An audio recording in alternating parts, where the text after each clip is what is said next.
Hi Scorpio, it's Denise with Divine Soul Astrology, and today I'm here to discuss the Sagittarius full moon, which is a big deal. It's a blue moon, which means that it only happens once in a while when we have two full moons in 1 month.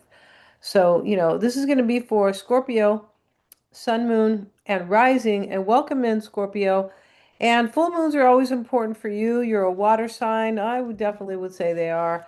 And you're a little similar to Cancer, which rules the moon, but we have the Sagittarius full moon, and it is on the axis. It's the intellectual axis, all right, in terms of the signs. Now, in terms of the houses for you, the full moon is in your second house, and the second house is, excuse me, the full moon is opposing the sun over here in your eighth.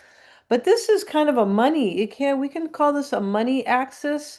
The second house is material comfort, well-being, our values, what we value or who we value. And really, honestly, what we most likely, yeah, how we feel other people value us, because it is a house of well-being, so it can be that as well. Now, that is the house of possessions as well and self-worth.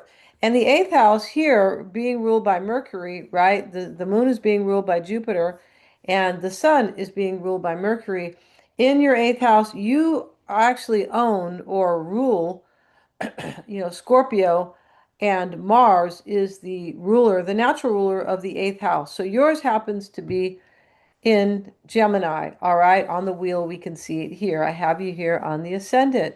So that way you can see the chart a little easier, right? Instead of kind of looking for yourself over here, always here on the left. Now, Gemini rules thinking, right?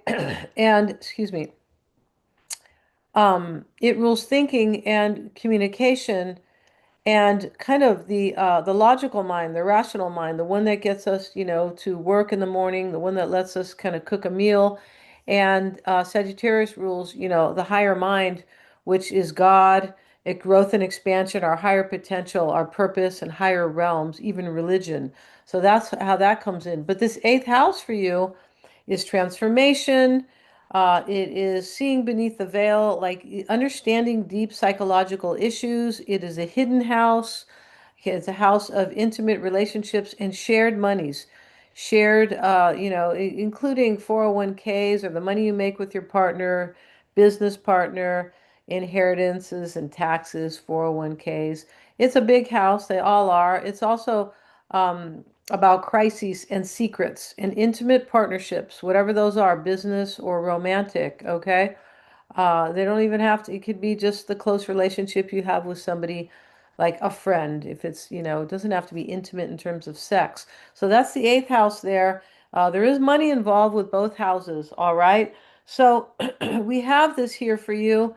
And Sagittarius wants growth and expansion. The full moon can bring an ending, a culmination, an ending, and always a new beginning when we have an ending. That's how it is, right? But it can make you realize something, illuminate something for you, especially in your house of well-being. And Lilith is there. Lilith is our shadow, which can be associated with the eighth house as well. But Lilith is, when we need to kind of confront our ego or face our shadow, a shadow aspect of ourselves. And yours is either related to money or your relationship to money and your philosophy on it or your well-being. So your philosophy may be changing with the full moon, and that can be bringing you wisdom because that's what Jupiter wants. Yeah, Jupiter wants wisdom. Yes, it does. Yeah, and so we have that there. And we have, and Mercury is our brains, right? Jupiter is also ruling your fifth house of self-expression. This is the house of talents. It's the house of how you kind of show yourself to people, the way you express yourself, what you're good at, and your creative self-expression, like, right? And also, it is about love and sex and children, and how we have fun in our lives, right?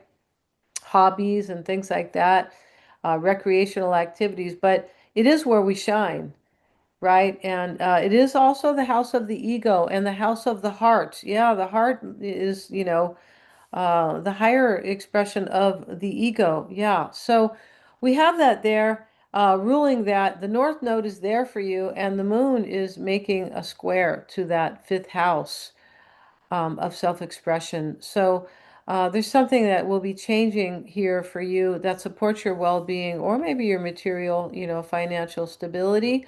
That could be the case, but the square is asking you to adjust, do something, make an adjustment. It is, and it will help you if you make this adjustment, reach your full potential. It can help you do that.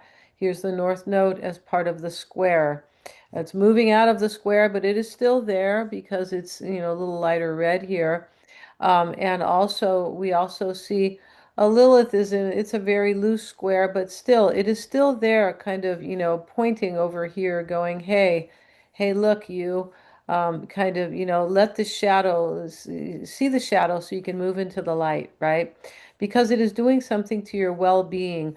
The moon is sextiling, also making a sextile to Pluto, and this is transformation and power in your fourth house of emotional foundation. It's a beautiful thing where we can, kind of gain power or transform or regenerate something about our emotional foundation. That's what the moon wants you to do here.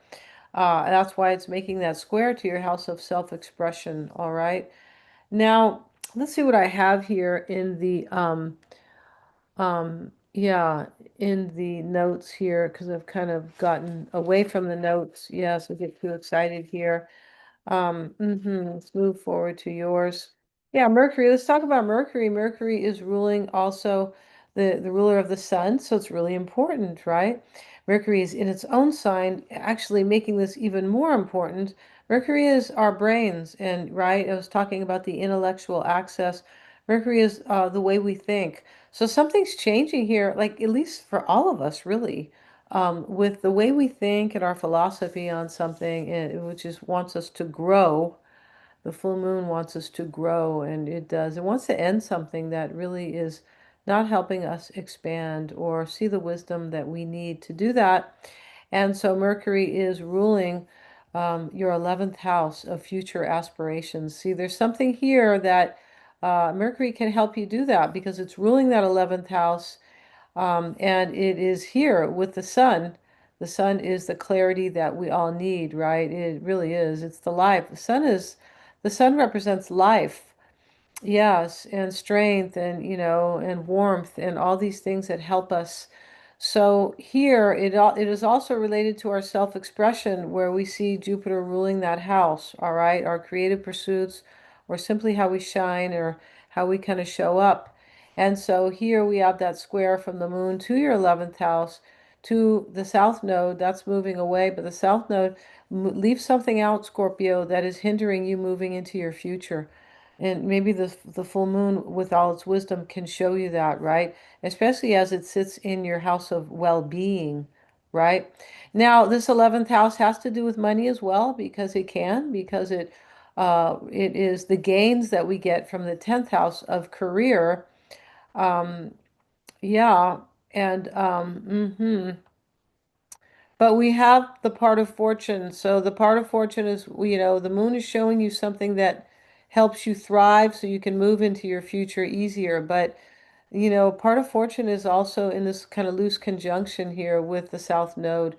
And the part of fortune is what you thrive. It's not just your good luck and all that, but what you need to thrive. And the moon in Sagittarius has everything to do with that. So there's something that here that is related to your well-being that is trying to help you see it. The moon is trying to help you see it so you can either make more money, yeah, or have, receive more money or just move into your future, kind of realize your future aspirations. That's what the sun wants for you. Really, it does, because it's here in your house of talents and creativity and self-expression. And Jupiter is ruling that, all right? Your Mars, let's look at your Mars before we kind of cut out here, as we used to say way back in the day. I'm going to cut out. If anybody's a little older, they'll go, oh my goodness, she's dating herself, right? Um, I think cutout came before let's split, right? So here is Mars in your seventh house of relationships and how you create harmony and balance. It's in detriment in Venus ruled Taurus. So, Venus is up here, is in Cancer, in your ninth house of growth and expansion. There's a theme here, all right? Mars feels very uncomfortable here. It's not in its power. And the moon is making an inconjunct, a quincunx, asking you to adjust something. There's something here that is lacking harmony, that is lacking balance in your life, and the moon is going to show it to you, and it's asking you to make an adjustment there, all right?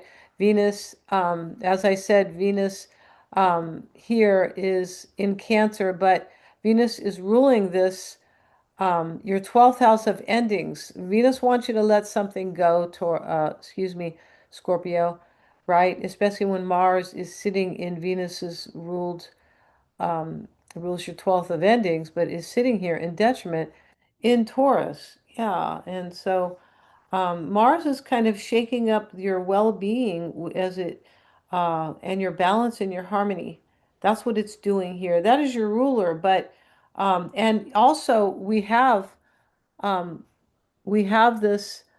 Yeah, we have that in that quincunx here showing up from the full moon, right?